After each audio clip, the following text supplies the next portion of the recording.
Welcome into the latest edition of Noon Dish. That's Don Callahan, looking like freshly out of the shower for everybody that's joining us live here at noon on a Wednesday, April 24th. Don, I must say, um, we've got a lot to talk about today, We do. and quite frankly, the work you've put together and the work the whole IC team has put together over the past, well, but over the last week or two specifically. Um, Quite a hell of a run for North Carolina athletics, recruiting, uh, all sports and all, but quite a busy day for you on the football recruiting side. So, what are we going to talk about today? I feel like the names and the laundry list of names are very long, so we better not spend too much time before we get into it. Yeah. It was a big weekend. I think is the most notable thing, at least in my mind. But as you said, since we met 2 weeks ago, Alex White was our guest 2 weeks ago. There have been a lot of things, a lot of commits, and that sort of thing. So I think that's probably foremost for us to kind of talk about. Meanwhile, I'm trying to. I didn't my desk got cleaned up, and that's a problem. So now I don't know who I jotted down for MVP. I was going to try to find that live edition to kind of look through the chat to kind of, maybe jot my memory a little bit, but I can't find the freaking interview. It is it's in there. It's under the live tab on Inside Carolina. I'm looking. Anyway, I agree with what Preston said. I think Alex We'll keep it White, simple. Just give it to Alex. yeah, Alex White needs to be the MVP of the chat. She certainly was the MVP guest of the chat, and I know a lot of people enjoyed that one. A lot of behind the scenes look at how North Carolina handles recruiting, and she's a big part of that, along with a lot of other folks. And in the future, in the coming weeks and months, we hope to have more people on the show that sort of highlights that for everybody and understand that um, it's not just guys showing up at Keenan Football Center and having a great time. The work that goes into it and all that, and Alex is a big part of that and her team. And then Don Callahan is blessed enough to be able to cover it and to get to know these people. So we like to share that. Yeah. All right. So I got an answer now. Okay, so All right. I've have I do filibustered not long enough. I do not believe he's been chat MVP before. And again, we need to get some sort of historian, like a unpaid historian of the noon dish, who can keep track of these items for us. Maybe we can get you some gear. I don't know. Maybe a Inside Carolina hat, Inside a Carolina hat fresh for new kind. sure. Whatever it is that you need that means that you're still not an employee, but you're kind of helping us out. We can maybe I could buy you lunch or something like that.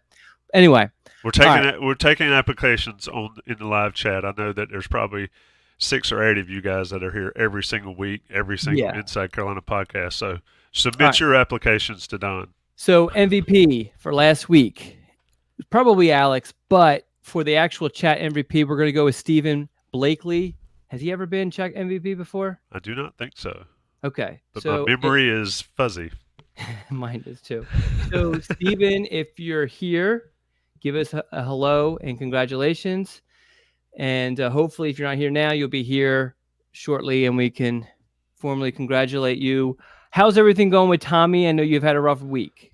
Yeah, had to put the family dog down yesterday, so that's dying is part of living, and it's tough to make those decisions. But we did that yesterday, so I think it's quiet. It's quiet in the house, and that's the biggest thing for me. Ever since I've become a house husband, I you notice a lot, and when you're home alone and you have to have your morning coffee by yourself in the morning, it's kind of rough, but Yeah. it's part of it. And Was this? I don't want to get too deep into it, or deeper than what you want to get, but was this expected? so Black Lab mixed with either Mastiff or Cane Corso, however you pronounce that. So big dog, and they don't live terribly long, and he has some arthritis.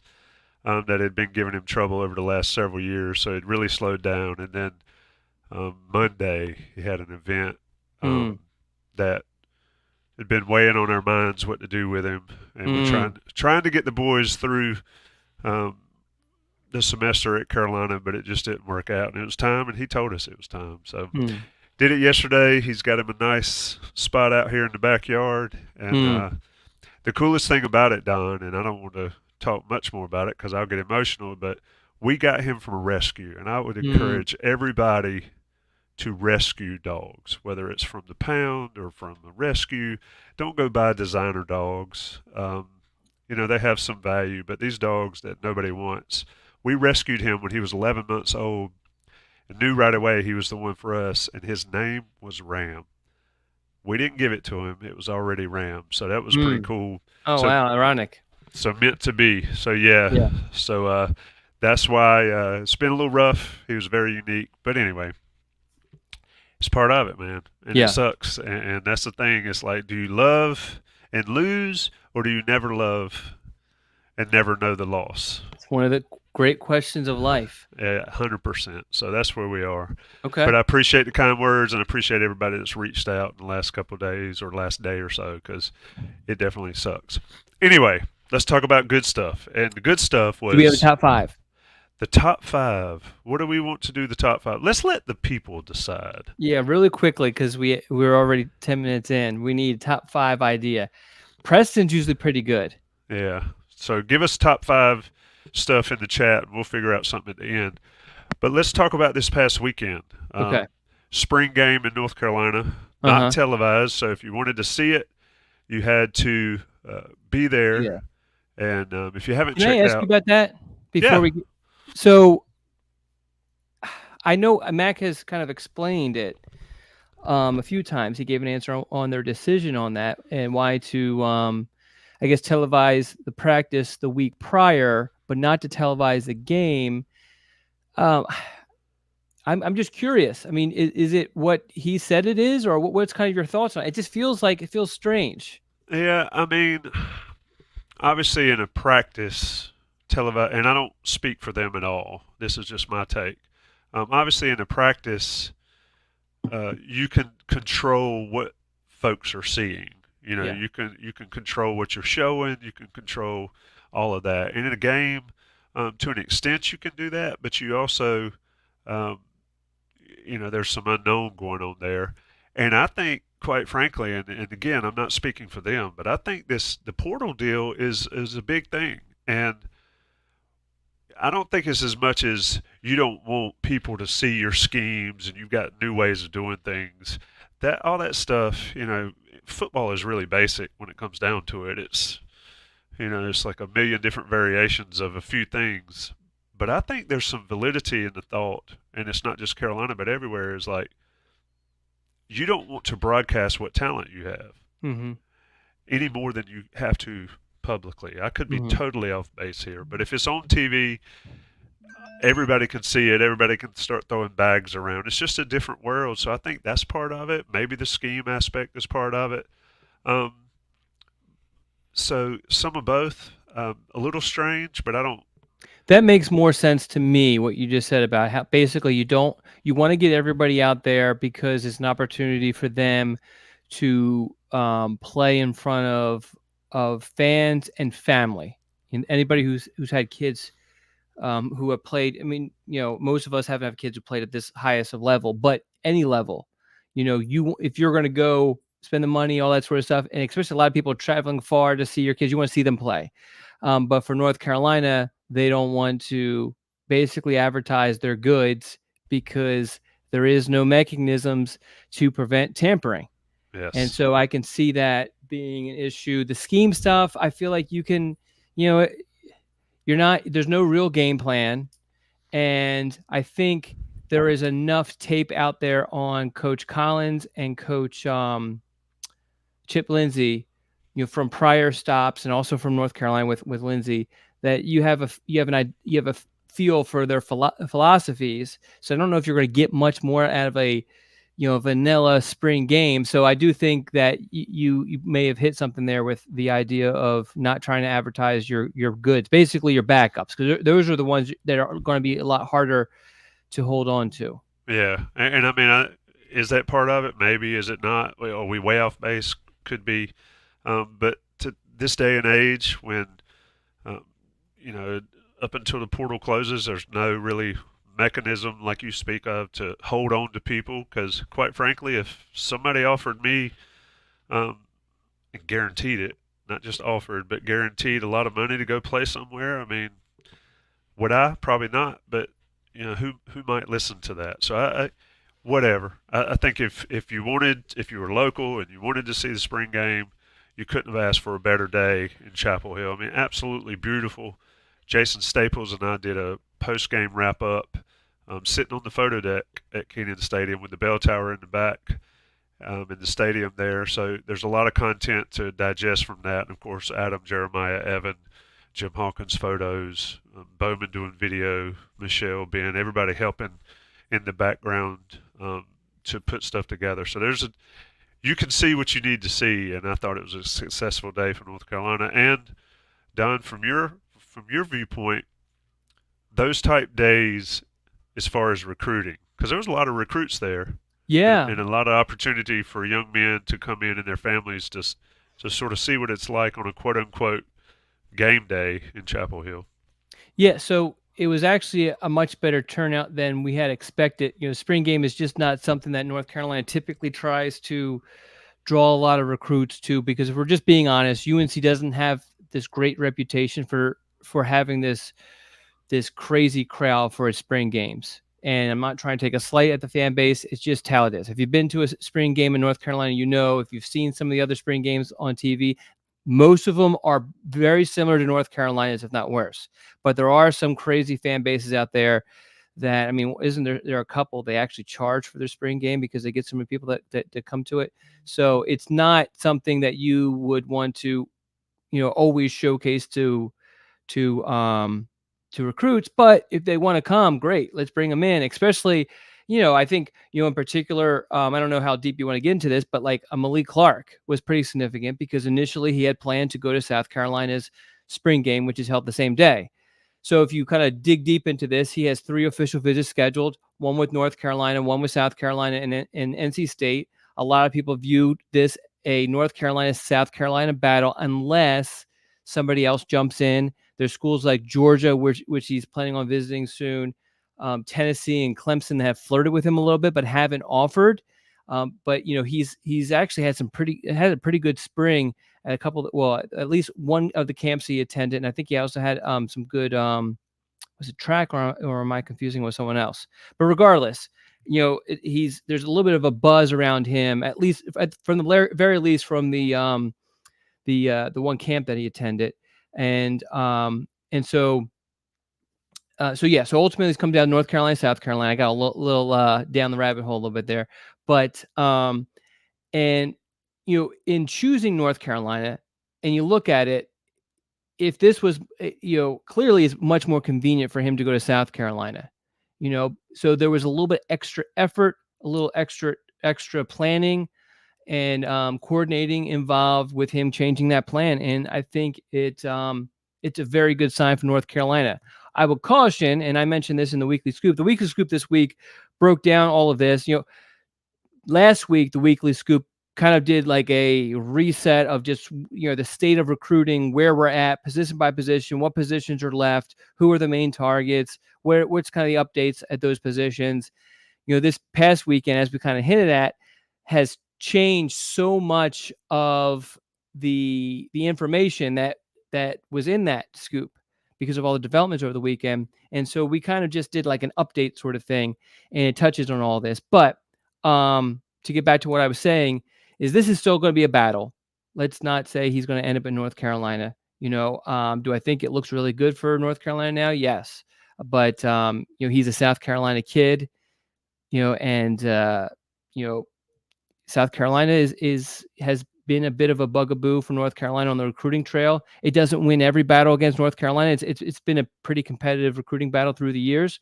But with that, South Carolina wins some of those battles, and this is on its home turf. Yeah, I mean, but the thing is what we've always talked about, and we talk about it a lot, is you get people on campus at North Carolina, Yeah. it's different. And, I'd be interested to see over the years the recruiting wins percentage versus when people come versus when, they come multiple times or maybe just stop through. But yeah, Saturday was a great day. I see Brad in the chat that they were up there tailgating. So just a cool atmosphere, Don. From your take, you said it was a better weekend than you expected or than they expected, and you mentioned Clark. What else sort of made that day successful day, or I guess, is it commits? Is it the news that we had all these guys coming out, even though weren't necessarily there? Just what makes a successful weekend for North Carolina recruiting? So before I answer your question, there's two top fives in there, and I know you started them. Which one do you like better? Do you want to go with John Bowman's? And shout out to producer John, who was a big help this past weekend, helping me out in particular. I wasn't able to be there because we're still on baby watch, so I didn't want to be in Kenan Stadium and have to run 100 miles to my car that's parked and then try to get home and all that. But so you want to go with John's? No, I mean, it's easy for me. Would you have a top five?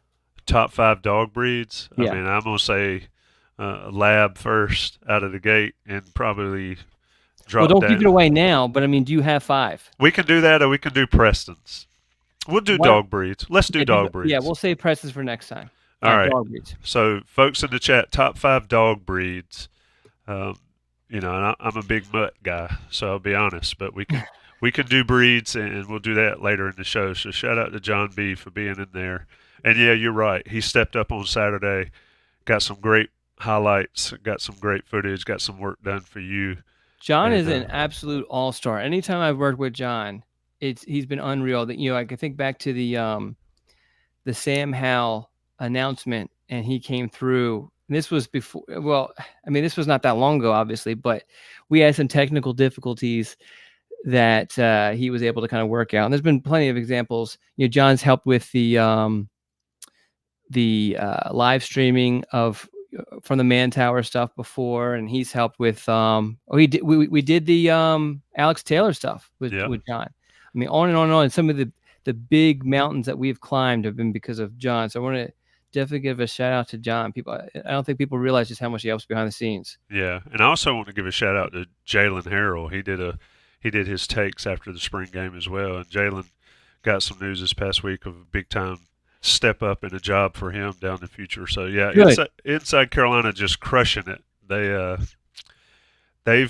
Buck and Ben have put together an amazing team that we're happy to be a part of. But there's so many people that just own it and run it and basically just show everybody else up in the business pretty much. Yeah. And it's amazing what these folks do, young and old. I include us in the old part, Don. Anyway. Yeah.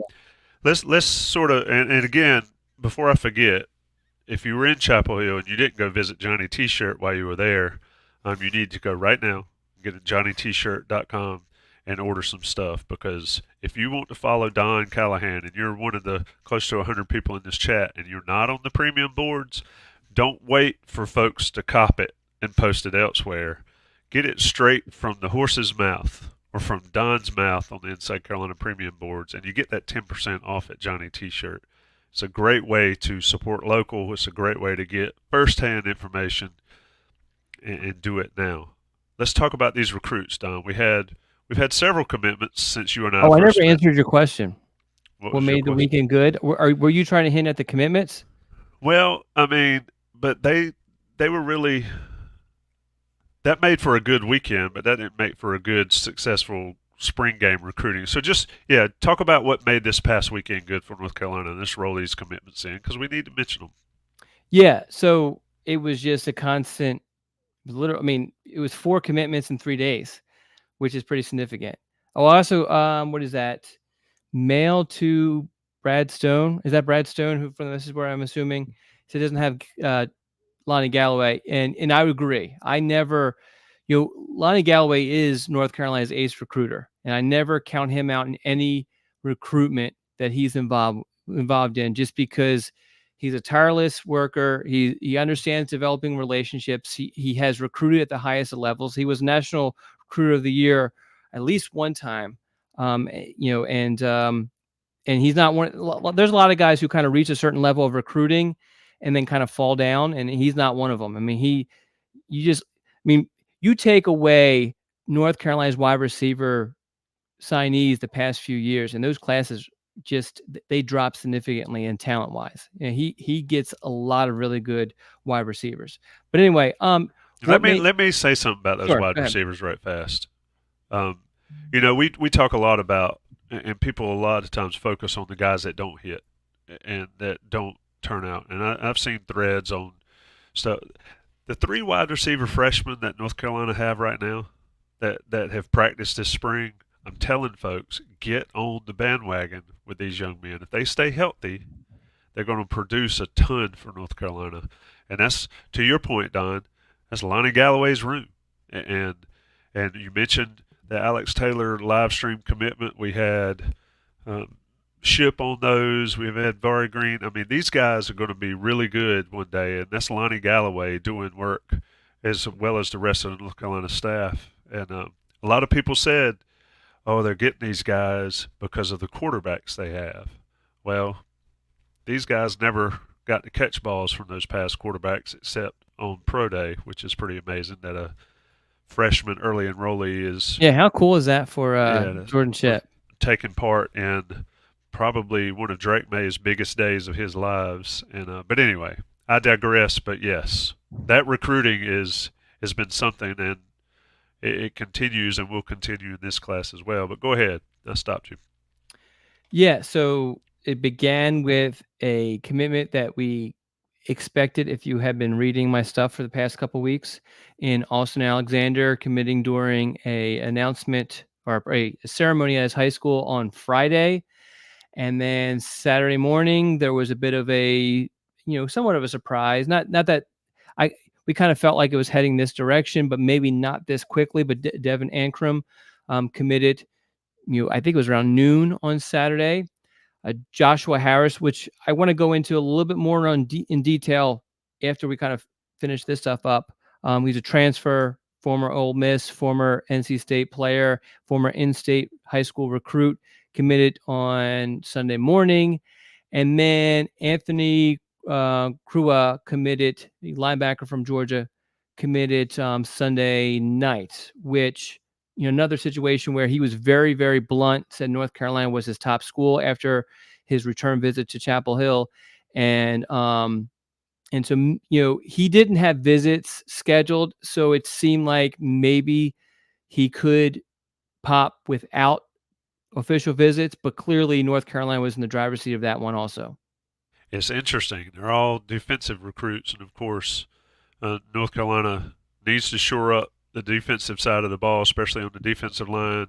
You've got Ankrum, you've got Alexander, and Krua in that linebacker role / maybe an edge ultimately. But it just a little bit behind the scenes for folks at Inside Carolina. I get calls or texts from Don Callahan that say, heads up, we might need to cut a video. We might need to do this. We might need to do that. And it's interesting to keep up with how these things work. It's like everything happens in threes.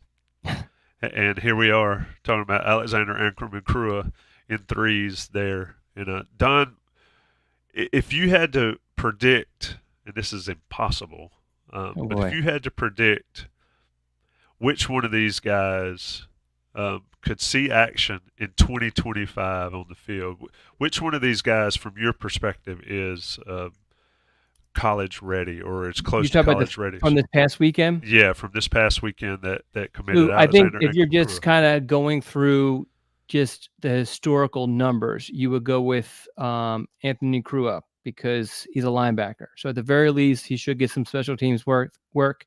Offensive linemen, meaning Devin Ankrum, they almost always redshirt their freshman year.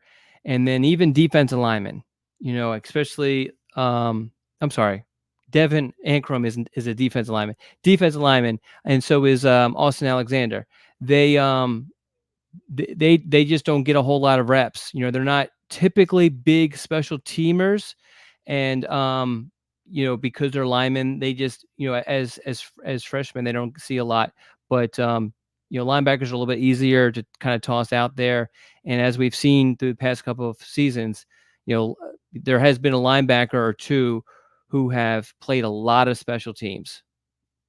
When you look, and this is something I always ask you, is the level of competition these guys are playing, and that's a big thing that people talk about a lot. Is, you know, why isn't so and so, who was ranked so high, why isn't so and so playing immediately at Carolina when they get here, back and forth? When you look at the schools, especially Mill Creek for Ankrum, Mm-hmm. it, a lot of folks say, why don't North Carolina recruit North Carolina as much as they used to, and they do. But Georgia, Don, the level of competition in Georgia is usually pretty stout.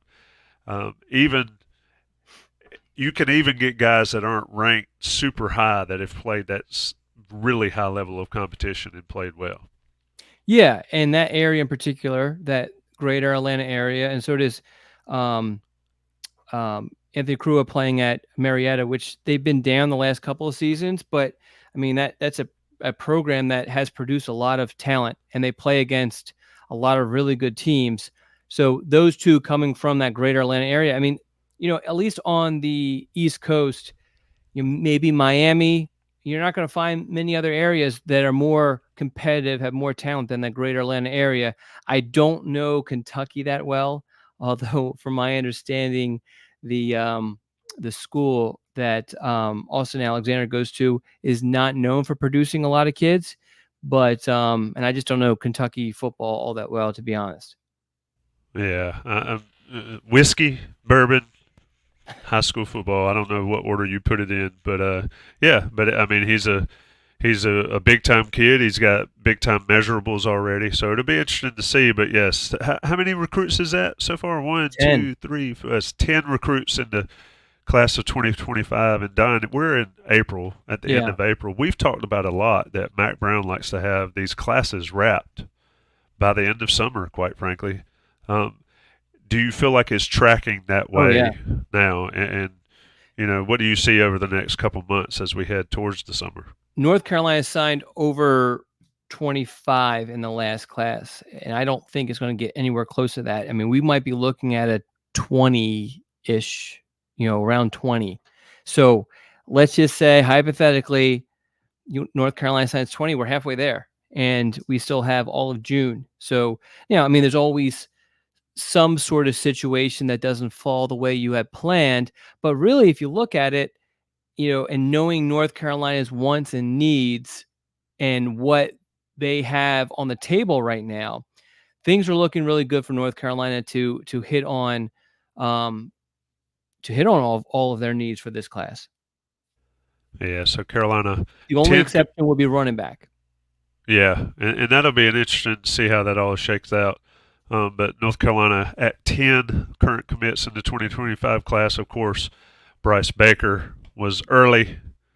Anthony Crua was the most recent. You can go to the Inside Carolina message board. Check out Don's football recruiting board. It's the last pinned thread on the premium message board.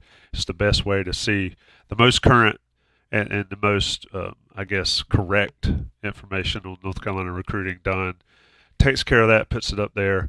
And you can also check out on the YouTube channels.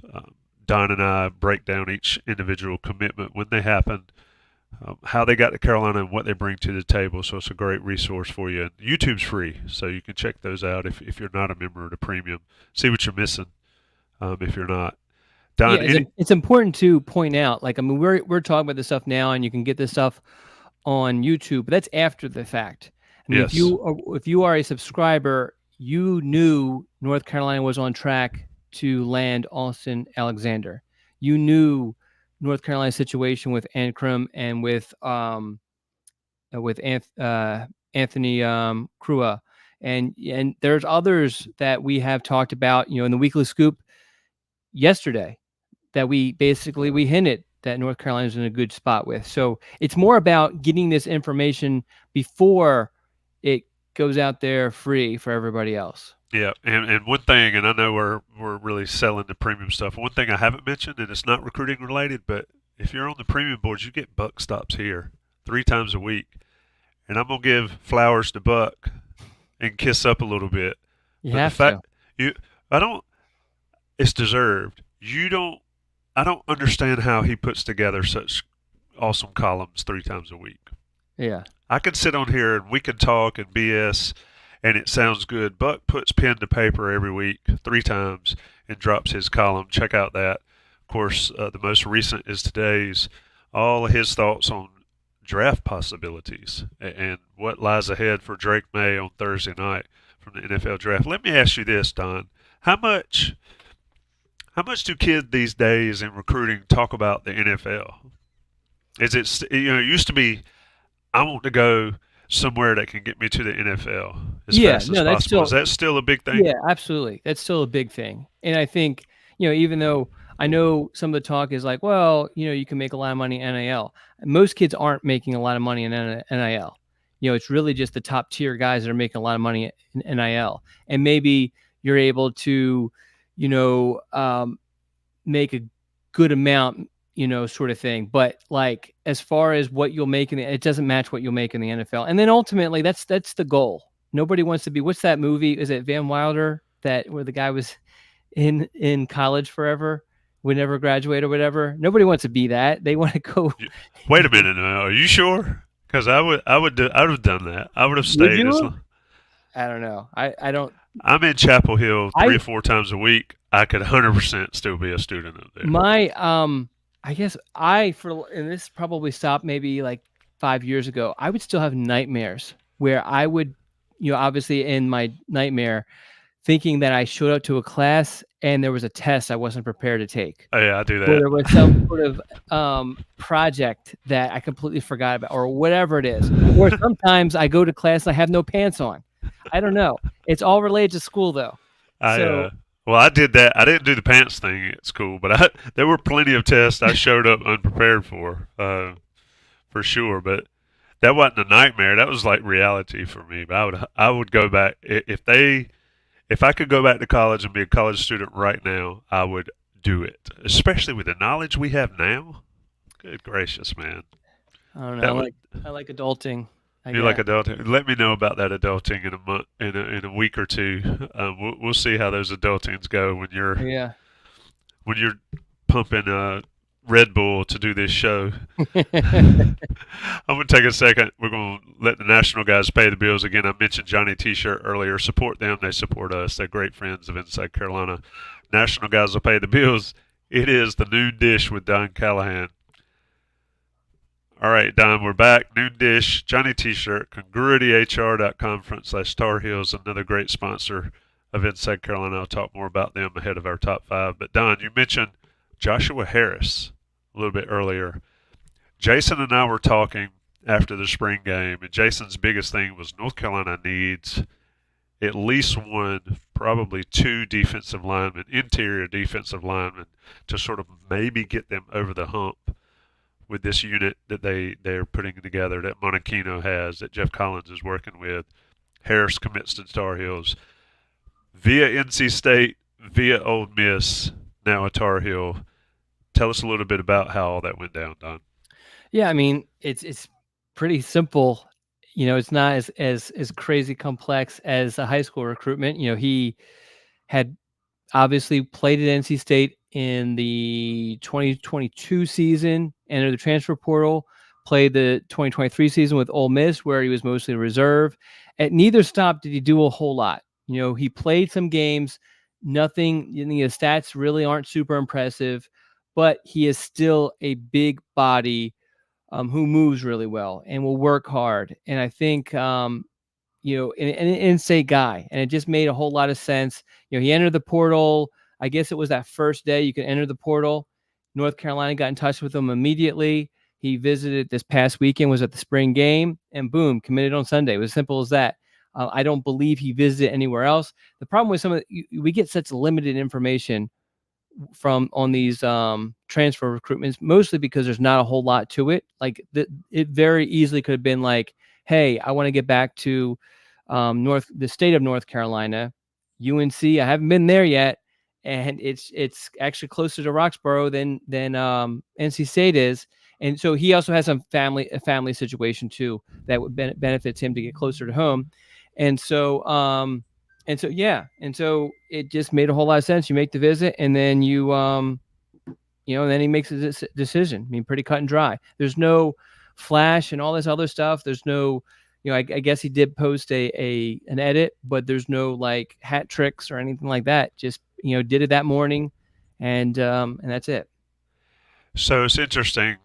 He's one of that class. If my memory serves, correct me if I'm wrong. He's one of that defensive line class of 2019 from state of North Carolina.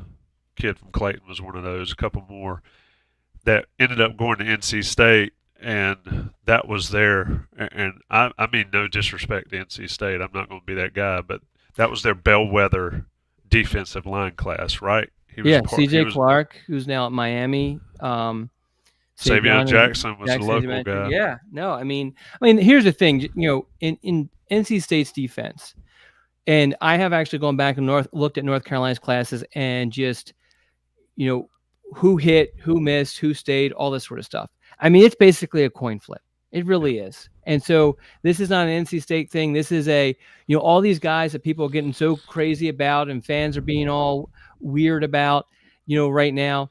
In 3 years from now, the guys in North Carolina Science, half of them didn't do anything in North Carolina, and that's just historically how it has been. So before you get so crazy about North Carolina not signing this guy or doing all weird things, making signs and all this, just keep in mind that this guy might not be anything. Yeah, that's what's crazy about recruiting. I mean, there's so many names that we have that have been message board legends. Not just inside Carolina, everywhere. That we could do a "Where Are They Now" segment once a week for 10 years. Yeah, on guys and Josh Harris is a great example, and obviously we're hoping that he does some good things for North Carolina. But now you're chopping up on me. Is it me or is it you, internet-wise? It looks like me. It's probably me, but hopefully it fixes for everybody to watch. But this was a kid who has great size, great agility, moved really well, great work ethic, great in the classroom, great in the community, high caliber kid, and it just thus far it just hasn't worked. And so hopefully it does. And this is one of those things where it's like, okay, what was missed here? I mean, he was a 4-star guy. It wasn't like he just had offers from just UNC and NC State. I mean, Georgia was involved. God, I can't remember off the top of my head. There were. I mean, he was a national recruit, and it's just how the cookie crumbles with recruiting. Yeah, and it is like you said, a coin flip. But if you get as many chances as possible, then enough of those coin flips pay off, and you win football games. So absolutely. Well, let me ask. Can I ask you a question then? Before, sure, 100%. So now he comes in. How are you thinking? What are you feeling about this interior defensive line now? Now that you have, in my opinion, so correct me if I'm wrong, I think you got a solid 4-man rotation. Yeah, I think for me, I think it ultimately comes down to what Travis Shaw is able to do and how effective he's able to be for Carolina in the fall. It sounds like he's turned somewhat of a corner. He's got some, off the field issues that they got to deal with and handle and get those all behind them and move forward. I think Harris. I think when you add a guy like Harris and a talent like Harris, you put the pressure on other guys to step up. And you mentioned the 4-man rotation, and yes, you've got that. But the thing is, the more players you add, the more competition you add, and people are going to have to step up or not. And I think for me, and Jason and I talked about this a lot, is that they have to be good or at least not bad on the interior defensive line, because it starts there. And we talk about line of scrimmage game. So getting a guy like Harris who clearly can play, he didn't go to Ole Miss because they thought he sucked, and he didn't play at NC State or go to NC State because they thought he sucked. He went there because somebody saw a lot. And I think that, for me, is getting another guy. And if you believe in PFF grades, he grades out better than any of the ones Carolina's had. And so I think that's another piece. I agree with Jason. There needs to be one out there. But Don, to your point earlier about NIL and all that, I mean, obviously quarterbacks demand a lot of money. Offensive tackles demand a lot of money, but interior defensive linemen are the key to seasons, I think, because if you can't stop that inside zone successfully like that, then as a defense, you're going to struggle more than you're successful. And I think Harris is a piece. Yeah. And it adds to it's like the soup is good, right? This soup is pretty good, but if I add this piece, it's even better. And if I add another piece, it's even better. And so I think that's where North Carolina is now. And I think, look, Ted Monachino and Jeff Collins and those guys, if one thing, I think, and we'll see, as I say this on April 24th, that defense is going to be different, and it's going to be more exciting. You know, whether it flames out massively or it's super exciting and successful, I guess we'll find out. But I think getting Harris certainly helps there and helps to accomplish what they're trying to accomplish. And Stone in the chat said, how do they respond to new coaching? I think that's huge. Yeah. What is for you, knowing what you know of Harris and his high school recruitment, and you mentioned it earlier, is he one of those guys that's going to pan out? I thought so because one of the things, and I've never done like studies on this. You know, someone who actually is Bud Elliott from the Cover 3 podcast, 247 guy, CBS guy, is really big on doing a lot of these like kind of like research projects to see what missed and all that sort of stuff. I've done a little bit, but he's way better on that sort of stuff for me. But one of the things that I feel like is that for a lot of these kids, especially when you talk about linemen, is that they're all big, they're all athletic, and now once they get to college, it's a matter of, are they willing to work? Because they didn't have to work in high school, because most Friday nights, if not every single Friday night you ever played in, you are going up against somebody who's half your size. And so now that you're going to have somebody who's just as strong, just as big, just as quick, what do? Are you willing to work at it? And you look at, and one of the ways you could tell at work ethic is you look at the grades. You look at the other avenues, the other extracurricular things outside of school that they're doing. And he checked all those boxes. Great student. I think he I can't remember exactly what it was, but he was in the school band and did all these other things. Great kid, as I mentioned. So yeah, the work ethic, the trying to be better was definitely there for him. Check those boxes. So yeah, and maybe a different scenery kind of helps him. Yep. And I think I asked Monachino, I did ask Monachino, I asked him, his introductory press conference, what makes the difference in an NFL player and the college players? And when you flip that down, what makes the difference in good high school players and good college players, I think is your point. How much are you willing to work? How much work are you wanting to put in to be good, to get the most out? I think that's what we're seeing with Travis Shaw. I think we'll see that with Harris. We'll see it with Hester. We'll see it with all those guys on the interior, is how much work are you willing to It's not, and they all work. Let's don't get it twisted. We would probably not survive these practices, but it's not just that. It's going above and beyond. Yeah. And the guys that are really good are the ones that 100% buy in, 100% go all out, and maximize whatever God gives them, talents and size they have. So absolutely, you can't just go to practice and expect to get better. Yeah, it does not work that way. To go back to what we were talking about earlier, Eric Miller, and I'm assuming this is all of North Carolina's commits from that. Sam Howell, Tristan Miller, Joffrey Brown, Wisdom, Asabaro, Emery Simmons, Wilton, Spotsville. Yep. So minus Sam Howell. This was the 2019 class, so it was a transition class. So it was a little bit of, Larry Fedora was a lame duck coach, and Mack Brown comes in, and this was this was the first year of the transfer portal. So there's a little, and it was, um, the early signing period was definitely there. So it was a little bit of patchwork having to put this class together. So it's not a great representation, but what is he named? When you look at that list, 1, 2, 3, 4, 5, 6 guys. Am I counting that right? So Yeah. one of 6 turned out to be, none of those guys. Choffrey has flashed some. Emery has flashed some, but nothing like. I don't know if either one of those guys ever started a game at North Carolina. Yeah, it's just crazy, and that's what the work that goes into it, and then what they accomplish on campus, and that's where coaching comes in, quite frankly, as well. Because I think coaching and the type of coaching people get is huge, but ultimately it comes down to the guy and the kid wanting to put in the work.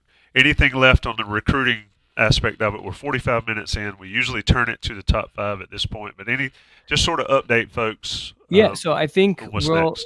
Yeah, so I think we'll have some quiet time, I think, which is good for me considering what's about to happen. And then June, really that first week, and that May 31st weekend is when the official visits start. June 7th will be North Carolina's big official visit weekend, but for the most part, and actually North Carolina's hosting an official visitor this weekend, but for the most part, June is going to be the big busy weekend. There will be some I'm just reading some of the chat stuff. Don't get distracted. Stay on point. There will be high school practices, spring practices in North Carolina, which is pretty big. I look forward to going out to some of those. I don't know how many I'm going to make it to, but I'm going to try to make some of them. And there's still some showcase camp stuff. Under Armour camps coming to Charlotte in the middle of the month, I believe. So so there's still some stuff. Just nothing major. I don't expect a lot of commitments, maybe none. But June and July will be kind of. Well, June will be crazy with the visits, some commits, and then July will be kind of wrapping it up with those commitments that kind of were, I guess, decided in June. So here's what folks can do in the chat, especially some of you guys that are regular. Don needs one of those papoose things, or whatever you call them, that either strap a baby to your chest or to your back, because we need him out on the trail, catching up with folks, interviewing folks. I plan on bringing him wherever I'm allowed to. Now, the person I need to clear it with is my wife. So she might not think taking him to a football practice is a good idea. Well, she might say, I'm going to the spa that you bought her, spa trip you bought her. You take the baby and y'all go talk to some football recruits and teach little Don how to hold a microphone or a camera. Do you want a little update? Hey, you share as much as I don't know if I told you this. You did not. So we are scheduled to induce on Friday. You did mention that. Okay. So we're gonna head to the hospital Thursday. So wish us luck. Hopefully we get done Friday. Get up out of there. I'm not going to reveal that. You can tell me that later. But yeah, the legend, the second legend in the Callahan family of Dons will be born on Friday. It sounds like at the latest. And I was told by somebody who has some power, that I didn't have to worry about any commitments this weekend. I was going to say we expect you to be back in action on Saturday. I need you recording videos and covering it. I need a weekly scoop on Saturday. If we need to record from the hospital room, I'll do that. I'm going to bring my laptop. That'd be epic. I actually did that. I did a story with Jason Staples. Mm-hmm. It's been years ago. He was at the hospital, and we did it. And he was like in one of the nurses' stations recording, and it was and I think somebody listening to it was like, "Why is there so much noise in the background? This is ridiculous. This is not professional." I was like, "The dude is literally doing this work from the hospital, so we can bring content to you." So yeah, little scoops, as Stone says. Don, top 5. Let's get out of here. Okay. I think it's awesome too. By the way, I think you're old. And you're too old to have a baby, and there's going to be a lot of people that think you're good thing my wife is the one having the baby. Yeah. You're gonna be No one wants to see me on the hospital bed. people are gonna The say legs spread. people gonna be saying your grandson is beautiful when you walk around with him, but it'll be great anyway. You could say Hey, I already got one of those walking strollers, those running strollers. And so I was like, "Hey, when can I take him out?" And she's like, "Well, we're gonna have to wait." And I'm like, I don't think you can like carry them out the first week. "Yeah, well, maybe the second week then." Let's do top five. We talked about it. This is top five sponsored by Congruity, congruityhr.com. Your small to business size of business needs. My nose has stopped up again. It's allergy season. Maybe we should get some Claritin or Zyrtec sponsorship the way I've been rolling. But Congruity is our number one A sponsor along with Johnny T-shirt. Go to congruityhr.com/Tar Heels. Get your small to mid-sized business assessment.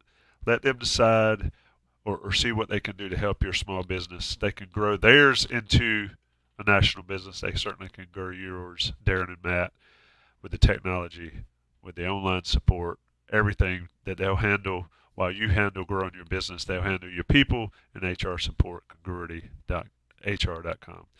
Top five dog breeds. John Bowman suggested it in honor of my buddy. I guess it's technically in memory of my buddy Ram. We'll go Preston. I'm not going to show that one up No, there. come on, show Preston. His first four were clean. I think the first one. I do not want to get a hate text. Preston will go with Golden Retriever, Mutt, Mutt, Mutt, and one to remain off the list. Sorry, Preston. If you want to submit Ross's girlfriend. a better one, Eric Miller, Rescue Mutt, Lab, Golden, Irish Setter, Border Collie. I remember one of my friends used to always have Irish Setters. Beautiful dog. Border Collie, they bark too much and they're too hectic for me, but they are pretty cool dogs. And of course, rescues. I'm a champion of rescues, but you can't beat a Lab and a Golden. Brandon Rushing, Retriever, Lab, a Dotson. Is that the hot dog Dotson? I don't think that's how you spell it. Or maybe it's something I'm not aware of. Australian Shepherd and a Bernese Mountain Dog. I actually was at the vet yesterday. Somebody was bringing out one of those. Those things are tremendous. Sean Crawley, one of our regulars. I don't know dogs much, but love all dogs. And appreciate the words there, buddy. And let's see. I have to throw a couple of other things. It's not dog related. But we talked about the dreams you have about college. And this is hilarious. I did this like at least twice a semester, showing up for a final exam after not going to class all year long. And then Preston's got another good one. Forgot you signed up for a class and got a 0 because you never went. I've certainly been there too. Have you really? Technically not a 0. Let's just say I'm glad I'm not in the business of handling economics for folks. Okay. It was not That's pretty. funny. But anyway, what are your top five? Top five dogs for me are going to be. Go ahead. I'll do mine. I never go first. I'll do. You go first. I'll do rescues. We got ours from a place called Rough Creek Ranch down here in Johnston County. I don't know if it still exists, but it was a lab rescue.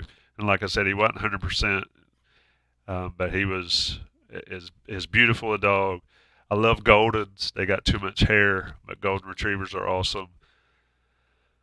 I like a blue heeler. I think every farm person, which I've always wanted to be, needs a blue heeler, but I've never had one because I don't have a farm. Maybe one day. And somebody mentioned. You ever come to a point where you're like, maybe one day, and then you realize how old you are, and you're like, that's never going to happen? I'm going to be on my deathbed going, one day I'm going to do that. And then people are like, yeah, just go to sleep. But yeah, so a lot of want tos. Maybe one day. It's going to be, I'm going to get that tattooed on my arm. Maybe one day. So labs, retrievers. I also love Rhodesian Ridgebacks. I think Ram probably had some of that in him. Dachshunds. Blakely, former champ or former MVP, says no beagles. No, The only beagle I ever liked was Snoopy. They are cool dogs, but I got bit by one when I was little, so I'm not a huge fan. And then I'll let you do yours while I'm trying to think Yeah, of my well, fifth. so Stephen, if you didn't hear earlier, you were chat MVP from 2 weeks ago. So congratulations. I'm glad you finally made it. Late, better late than never, I guess.